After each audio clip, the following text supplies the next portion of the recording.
Hi everybody, this is Fox Nomad, and today I want to help you travel smarter by showing you how to set up the Haven app, which is a surveillance system that you can install on your extra Android phone to keep an eye on your things when you're not around. For example, in a hotel room.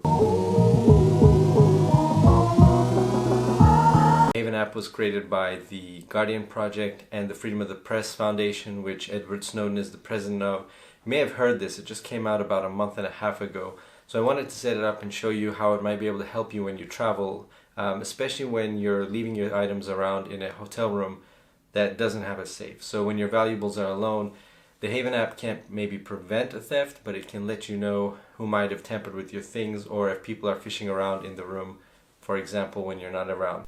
The Haven app is specifically designed to stop what's known as an evil maid attack, which is basically that it's very difficult to secure your belongings when you don't have physical control over them. A hotel room is the ideal example, so when you leave a hotel room, if your items are not in a safe, they're pretty vulnerable. And even if they are in a safe, if somebody has access to that safe, then you don't have a good way of finding out who that might be.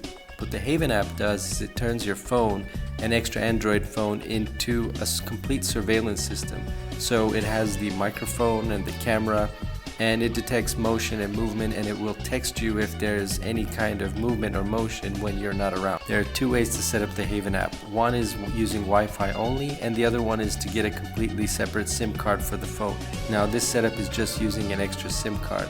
To be honest, the Wi-Fi setup is quite cumbersome and I don't think most people will use it. And the Wi-Fi setup has some big drawbacks, the main one being that it has to rely on the hotel's Wi-Fi signal. So if that Wi-Fi gets cut off or timed out, then that's going to make the Haven app basically useless for you. So let's go over the things that you'll need. The first is you'll need an extra Android phone. Haven only works for Android, there's no iOS version. And the second thing you'll need is an extra SIM card. Now, if you're really concerned about privacy and you want to make sure you're as secure as possible, the best way to go is to get a burner phone and a burner SIM. That means a completely new phone and a completely new SIM card, and install nothing but the Haven app on them. Once you have those items, then you're pretty much ready for the next step. Now, the setup is pretty easy. The first thing you want to do is go to the Play Store, search for Haven, and download it. Once you have Haven downloaded, you're going to go through some welcome screens and then get to the first configuration button. What that configure does is it lets you set how sensitive the microphone and the motion detectors are going to be. Personally, I found the defaults to be pretty good. But some people online in the reviews have found them to be too sensitive, so you can make them a little less sensitive in the configuration options. Next, you can enter a phone number where Haven can send you text messages of activity that it logs. You can also use Haven with the Signal app if you want even more privacy. If you don't set a phone number, what Haven will do is just log everything to the phone. So once you get back, as long as you have access to the phone, you can check the logs to see if anything has been recorded. The text message option is probably preferable because you don't actually need to be near the phone and you can get real-time updates if something is going on when you're not around. In both cases, you'll still have the logs that are recorded on Haven, but the text message or Signal option will make sure that those updates get to you in case the phone is compromised itself. The default countdown timer for Haven is 30 seconds.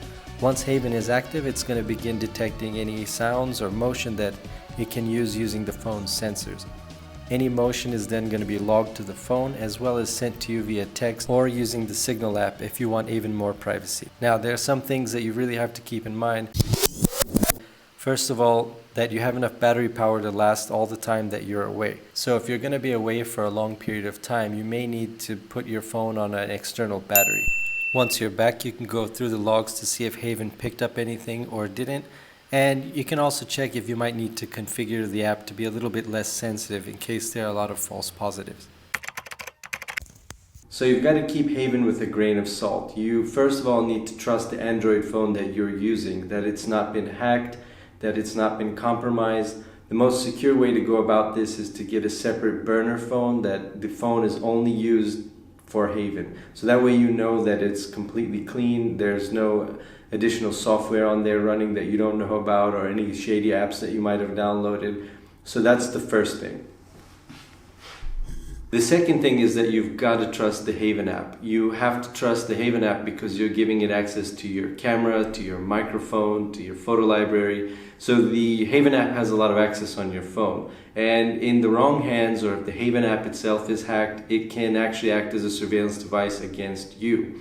Now, the fact that Haven is open source, that the people behind it seem very committed to privacy, I think those are all good indications. But you should still be a little bit skeptical. But to be fair, most people give that kind of access to their apps on their phone anyway, like Facebook, Google. So it's not like a big stretch to give that kind of access on your phone, but you should still be careful and cautious whenever you do. In my opinion, the pros outweigh the cons. So if you're going to use Haven, for example, when you're leaving your things in your hotel room, or you want to make sure that nobody has access to the hotel room safe, this can be a great way to make sure that your valuables are protected. And if they're not, if somebody does want to compromise your security, take your items, steal them out of a hotel room, then you have a pretty good chance to at least see who it is.